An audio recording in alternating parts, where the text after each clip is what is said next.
नमस्कार, मैं चंदन कुमार गोरे। आप देख रहे हैं द फॉरवर्ड टाइम्स। अभी हमारे साथ फौजी अमरेश जी हैं, जो कि राष्ट्रीय जनजन पार्टी के प्रत्याशी आशुतोष कुमार जी हैं, जहानाबाद लोकसभा से उनके लिए चुनावी प्रचार में घूम रहे हैं। अब कितना सहयोग मिल रहा है, क्या इस क्षेत्र में घूमने के बाद इन्हें महसूस हुआ है, हम इनसे जानकारी लेने का प्रयास करेंगे। स्वागत है सर। बहुत बहुत धन्यवाद।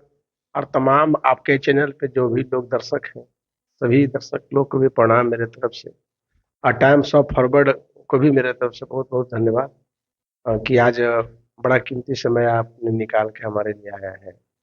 सर, आप भी फौजी हैं, आशुतोष कुमार भी फौजी हैं, और जिस तरह से चुनाव आशुतोष कुमार जहानाबाद में लड़ने के लिए आए हैं और आप उनके समर्थन में प्रचार कर रहे हैं, आप भी जाकर के गांव गांव में, कैसा सहयोग मिल रहा है? सबसे पहले कि हम सेना में लगभग 20-22 साल का लंबा समय साथ में हम रहे हैं।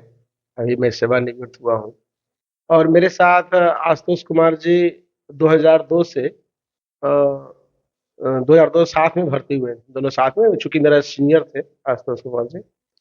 और लगभग 8 वर्षों तक उन्होंने सेवा दिया। एक बार का समय है कि हम लोग बारामूला में पोस्टिंग थे, तो हम लोग बैठ के एक बार ऐसी बातें चल रही थी समाज की। उस समय थोड़ा माहौल ठीक नहीं था जहानाबाद का, और इस क्षेत्र में ज्यादा उस तरह का सामूहिक नरसंहार का सूचना मिलता था। फिर हम बैठ के हम लोग बातें कर रहे थे। बोले कि जी मेरे हिस्से का जितना भी देश सेवा हो गया अमरीश जी, हो गया। अब चूंकि मैं नहीं कर सकता हूँ, मैं इस चीज के लिए नहीं बना हूँ, और हमको जाना होगा समाज के बीच में। हमारे जो दिल में जो भावना है समाज के प्रति और बिहार के प्रति, हम अपने आप को घुटन सा महसूस कर रहे हैं। हमने समझाने का प्रयास किया उनको कि देखिए, सबसे बड़ा डेट में है कि आने वाला समय में अब तो अर्थ का बड़ा महत्व रह गया है।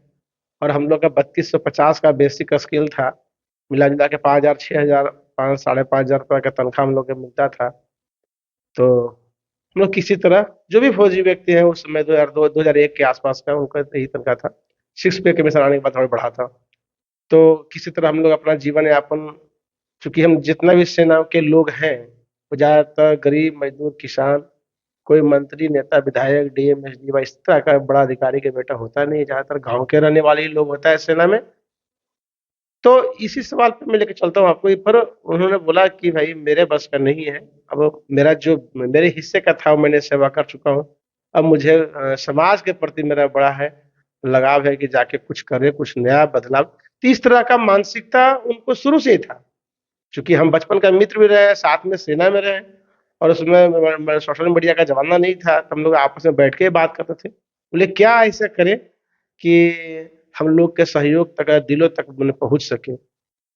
तो सारी बात हमने हमने काफी मान मनौवल किया, क्योंकि परिवार के लोग जुड़े हुए थे। तो हमने सोचा कि भाई एक भाई चला जाएगा यहाँ से, अभी देश को और जरूरत है इनकी जैसा। तो बोले कि हमने काफी कोशिश किया, पर जिनको कुछ करने का मन में जज्बात आता है, उसको जज्बात को कोई रोक नहीं सकता है। यानी पहले आपस में आपसे बैठ के बातें करते थे कि जहानाबाद का जो स्थिति था, बिहार का जो स्थिति था, सोशल मीडिया का जमाना नहीं, फोन उनके माध्यम से सूचना मिलता या न्यूज के माध्यम से, तो आप सब चर्चा करते थे, बड़ा दुख होता था वही सुन करके।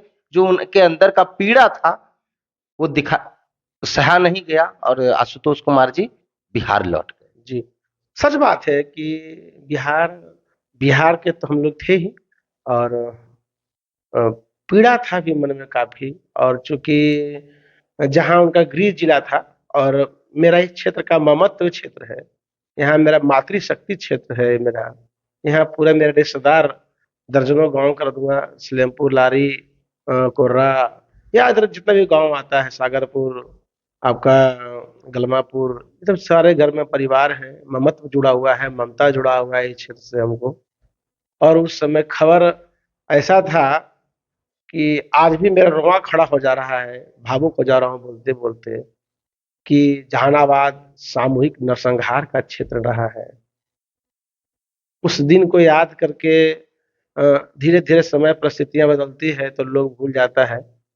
पर जहानाबाद का उस समय ऐसा मंजर था कि लोग, मैंने सुरक्षित महसूस तो छोड़ दीजिए, एक दिन के सांसें ले लिया वो काफी था, इस तरह का माहौल था, बहुत बुरा दिन समय था। ऐसा हम भगवान से गुजारिश है कि किसी प्रांत में इस तरह का माहौल नहीं आए।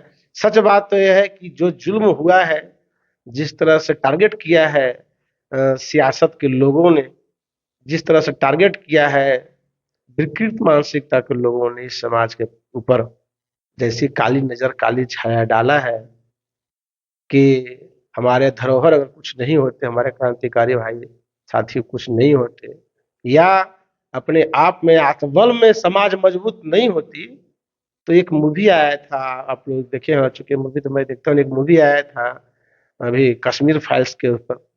और जो चूंकि हम JNK में रहे हैं, वहाँ पे लोग वही हार। आधार यहाँ जहानाबाद में चल रहा था। जी जी जी। अभी आप घूम रहे हैं आशुतोष कुमार के लिए, दोनों फौजी हैं, कितना जन समर्थन मिल रहा है? सबसे पहली तो बात है कि स्ट्रेट फॉरवर्ड व्यक्ति है, फौजी आदमी है, और तमाम फौजी हम लोग का सिखलाई ही ऐसा रहता है कि हम लोग लाग लपेट के बात नहीं बोला करते हैं, हम लोग डायरेक्ट स्ट्रेट में बात बोलते हैं। हम लोग छल करना नहीं सीखे हैं, हम लोग साजिश करना नहीं सीखे हैं, लड़ना सीखे हैं। क्योंकि जो सेना में वही व्यक्ति भर्ती होता है जिसका खून का टेम्परेचर और नसों में तेज रफ्तार से खून दौड़ता है, वही देश का जज्बा, देश का झंडा लेकर चल सकता है। तो ज्यादातर समय हमारा सेना में गया है, इसलिए हम लोग क्रांतिकारी विचारधारा के होते हैं।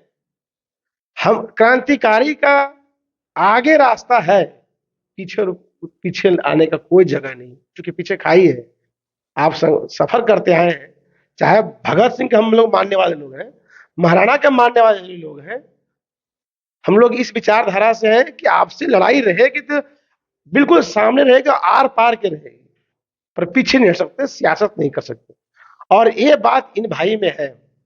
हम तो सबसे पहले पूरे फौजी भाइयों से अपील करता हूं कि हम अगर देश के किसी भी पंक्ति पे हम सेवा दे रहे हो, कहीं पर भी हो, अपने अपने परिवार में और अपने अपने रिश्तेदार को अपील कीजिए फोन के माध्यम से, छुट्टी पर छुट्टी के माध्यम से, कि आपका बीच के बेटा, आपका साथ में रहने वाला, वही लंगर, वही मेस, उसी में खाने वाला, वही परेड, वही ड्रिल, बीपीटी करने वाला व्यक्ति, वही सेना में रहने वाला व्यक्ति आपके यहाँ वोट मांग रहा है, हाथ मजबूत करने का अपील कर रहा है।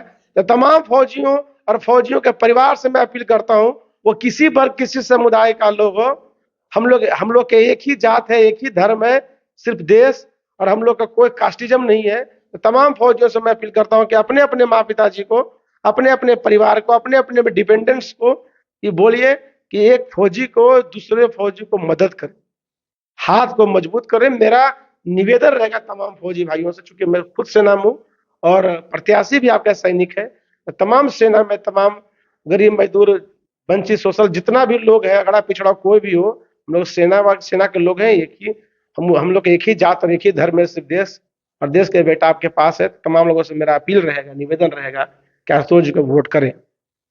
आप वोट करने की अपील कर रहे हैं, चुनाव है, और ये कोई पंचायत का चुनाव नहीं, लोकसभा का चुनाव है, और इसमें कई विधानसभाएं आती है ना?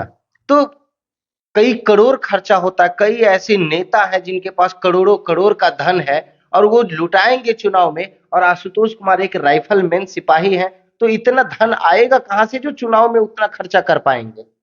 देखिए सर, ये आपका मानना भी सही है कि अर्थ का जमाना है, अर्थ से ही चुनाव लड़ा जाता है। खैर उतना जानकारी हमको नहीं है, मगर अगर किसी के दिलों में भावना आपका है, किसी के प्रति प्यार है आपको, तो कम संसाधन में भी जिया जा सकता है। जैसे मानना है कि चुनाव में अनाप शनाप लोग पता नहीं किस पे बिकते हैं, पैसे पे आते हैं और पैसा देता है। ना हमने पैसा देना सीखा, ना लेना सीखा है, ना इसके बारे में विशेष हमको पता है, क्योंकि बहुत दिन 20-22 साल सामाजिक माहौल से दूर रहा हूँ। मगर मेरा जो मानना है, मेरा निजी मानना है कि लोग भीड़ को खरीद सकता है, पर अपनों को कोई नहीं खरीद सकता है। जो आप धन वाले हो, धन बल है आपके पास, संसाधन आपके पास है, तो ज्यादा लोग रहेगा, पर आपके पास अपना नहीं रहेगा, अपना मीन्स कोई लोग बोला कि हमारे आज नॉमिनेशन था या रैली था, इतना भीड़ था। हम सबसे पहले इस बात को मैंने काटा कि भीड़ नहीं है, मेरे अपने लोग हैं जो अपने घर से खा के आए हैं, अपना तेल पेट्रोल डीजल माँ पिताजी से बोल के आ रहे हैं कि माता जी आज मेरा ट्यूशन छूट रहा है, मैं एक दिन उस बेटा को समर्थन कर रहा हूँ कि जो हमारे भविष्य के लिए, जो ईडब्ल्यूएस की लाठी खाया है, जो महिसौर में जमीन को मुक्त करने के लिए 300 एकड़ जमीन के लिए लाठी खाया है, जो 40 मुकदमा झेल के दिल्ली तक सफर कर रहा है, जो आपका आवाज उठा रहा है हमेशा, चाहे उम्र समय सीमा का छूट हो। बीच में एक न्यूज में आया था, स्वास्थ्य विभाग की बहाली आई थी, उसमें जनरल समाज के समान वर्ग के एक भी सीट नहीं था, उस पे मामला ट्रेंड करवाने का हो चाहे विरोध करने का हो। तो इस तरह का जो आज के माहौल है, और जो चाहिए, जो लोग को चाहिए, जो युवा को चाहिए, जो विद्यार्थी को चाहिए, जो स्टूडेंट को चाहिए, जो शिक्षक को चाहिए, उसके लिए आवाज उठाने वाला बेटा है। तो यहाँ पे बहुत ज्यादा धन बल से आप वैसे लोग खरीद सकते हैं जो बड़ा सस्ता में बिक जाता है, मगर वैसे लोग जो उसकी निडी चीज है, जो जरूरत है, जिसको जरूरत है, समाज में कैसे जीना है, कैसे बढ़ना है, कैसे पढ़ना है, कैसे पढ़ाना है, कैसे विकास करना है, और देश के बिहार के बाहर क्या बेइज्जती हो रहा है, उसको कैसे करना, तो उसके लिए बहुत ज्यादा धन बल के नहीं। और आप कहना क्या चाह रहे हैं, मैसेज क्या देना चाह रहे हैं, वो सोशल मीडिया के माध्यम से बड़ी आसानी से पहुंचता है। और ऐसे तो भाई कर तो कितना भी दे, पैदल चलने वाले लोग हैं, वैसे लोग पर विश्वास करते हैं कि जो 45 डिग्री के टेम्परेचर में भी 2-2 घंटा खड़ा रहे, जो हमारे साथ बाइक से भी चल चले, जो भाई यहाँ पर तो देख रहे हैं कि भाई घर घर जा रहे हैं, पानी सत्तू तो भुंजा इस टाइप का लोग खाने के तो बड़ा खुशी होता है। इसमें क्या चीज है, भगत सिंह तो 21 दिन तक जेल में कुछ खाया पिया नहीं हो रहा, और हम लोग ये संघर्ष कर रहे हैं, कोई भाई आगे बढ़ रहा है, तो हमेशा इतिहास रहा है संघर्षों का, हमेशा इतिहास रहा है इस तरह का। तो धन बल से ज्यादा डरने की जरूरत नहीं है, उस पर हम विश्वास भी नहीं करते। वो सब बिकाऊ है, बिक जाएगा, आने वाला है, इसमें चल जाएगा।